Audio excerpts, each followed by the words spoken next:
Mungkin kalau diibaratkan nih ya, genre family drama di K-drama Land tuh udah kayak hidden gem yang se-hidden-hiddennya. Sebelumnya, gue jabarkan dulu nih ciri-ciri khusus dari genre family drama yang ada di K-drama Land. Biasanya sih tayangnya di jam prime time setiap weekend dan meraih rating yang tinggi. Ciri-ciri khususnya biasanya jumlahnya sekitar 50 episode. Plotnya udah pasti ribet ngalahin skema Ponzi. Dan subplotnya jauh lebih complicated. Itu udah kayak prosedur masuk CPNS. Ribet banget. Dan biasanya karakternya tuh rombongan alias banyak banget. Plotnya sangat-sangat klise dan cuma bolak-balik sekitar situ doang. Pertama kali nonton dramanya tuh langsung gue najis-najisin karena ngapain banget ya gue nonton drama kayak gini. Temanya tuh kayak apa? Anak di luar nikah. Ternyata adopsi. Ketuker waktu bayi. Aduh males banget. Sampai akhirnya diem-diem mulai kepikiran.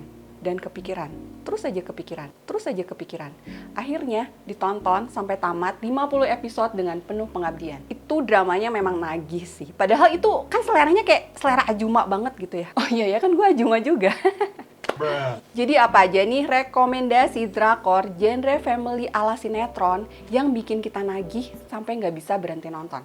Ayo kita bahas. Rekomendasi drakor genre family yang bikin nagih nomor 1 adalah The Real Has Come dengan jumlah episode 50. Apa jadinya kalau cowok yang anti banget sama pernikahan tiba-tiba melakukan kawin kontrak sama guru kursus yang hamil duluan tapi ditinggalin sama pacarnya. Plotnya aja udah bikin pening ya. Gong Tae-kyung adalah seorang dokter kandungan yang senangnya sih gonta-ganti pacar tapi anti banget sama yang namanya komitmen alias nggak mau nikah. Dia adalah seorang anak tiri dari pendiri perusahaan besar, makanya kalau di keluarganya dia selalu jadi kambing hitam. Dijodohin dan dipaksa menikah sama seseorang yang dia nggak suka, bikin dia jadi nekat dan akhirnya melakukan kawin kontrak sama cewek random yang baru aja dia kenal. Oh Yeon-do adalah seorang tulang punggung keluarga. Ia harus menghidupi ibunya yang janda, adiknya yang duda beranak satu, dan pamannya yang pengangguran. Hingga ketika ia tahu bahwa ternyata dia hamil, ia langsung galau dan memutuskan untuk kawin kontrak dengan Gong Tae-kyung. Dramanya masih tayang saat ini dan lagi seru-serunya, mending lu coba nonton deh. Drakor genre family berikutnya yang bikin nagih adalah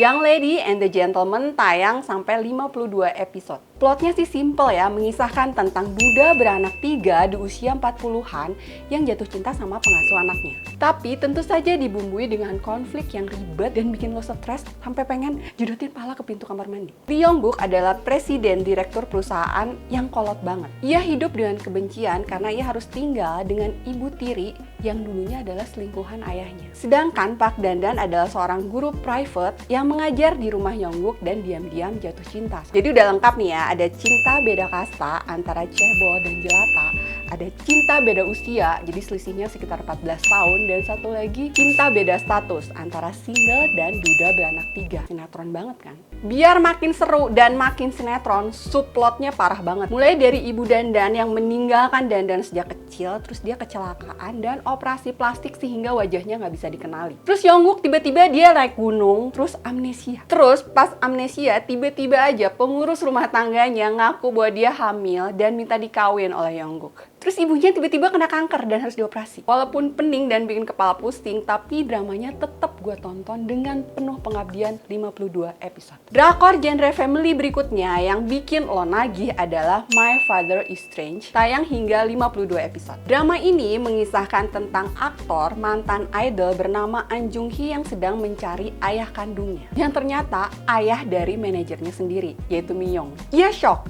karena berarti selama ini udah jatuh cinta sama manajernya yang ternyata adiknya sendiri. Tapi ternyata bukan adiknya. Mabok gak sih lo denger plotnya? Jadi siap-siap nih ya.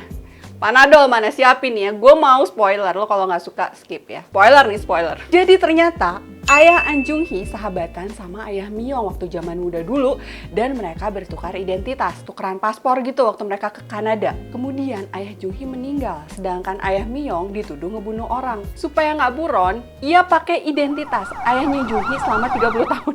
Panadol mana Panadol? Tapi kok gue tonton ya? Di drama ini, Jung So Min terlibat cinta lokasi sama Lee Jun karena mereka tuh couple-nya gemes banget. Gue sempet nge-ship mereka, tapi sayang mereka udah putus. Mending ditonton aja deh, soalnya bikin lagi walaupun absurd. Jadi gimana nih? Ada juga kah yang suka nonton genre family drama? Berasanya tuh kayak guilty pleasure banget gak sih? Coba tulisin drama Korea genre family yang bikin lo nagih karena plotnya yang kayak sinetron itu. Jangan lupa juga buat like dan subscribe.